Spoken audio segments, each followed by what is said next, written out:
আসসালামু আলাইকুম। Tata engineering ওয়ার্কশপে আপনাদের সবাইকে আন্তরিক স্বাগতম। আজকের ভিডিওতে আপনাদের জন্য রয়েছে আমাদের মারাই মেশিন তৈরির কাজের নতুন কিছু আপডেট। আপনারা দেখতে পাচ্ছেন মেশিন তৈরির কাজের ধরনে কিছু পরিবর্তন আনা হচ্ছে এবং প্রয়োজন অনুযায়ী নতুন কিছু বিষয় যুক্ত করা হচ্ছে। আমাদের উদ্দেশ্য হল আগের কাজের অভিজ্ঞতা ও আধুনিক প্রযুক্তিকে কাজে লাগিয়ে মেশিনের নির্মাণ প্রক্রিয়াকে আরও উন্নত করা। একটি মেশিনের প্রতিটি অংশ কিভাবে তৈরি হবে, কোথায় কি পরিবর্তন প্রয়োজন এবং কিভাবে কাজটি আরও নিখুঁতভাবে করা যায়, এসব বিষয়ে বিশেষভাবে নজর দিয়ে কাজ করা হচ্ছে। আমরা শুধু মেশিন তৈরি করেই থেমে থাকি না।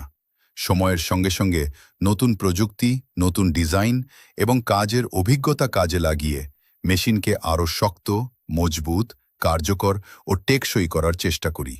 ধান, গম ও সরিষা মাড়াইয়ের জন্য আমাদের মেশিনে রয়েছে double fan, double net, cyclone এবং চানিলা সিস্টেম। আলহামদুলিল্লাহ, আপনাদের ভালোবাসা ও আস্থাই আমাদের প্রতিনিয়ত আরও ভালো কাজ করার অনুপ্রেরণা দেয়। আজকের ভিডিওতে কাজের এই নতুন পরিবর্তনগুলো শুরু থেকে শেষ পর্যন্ত আপনাদের দেখানোর চেষ্টা করেছি।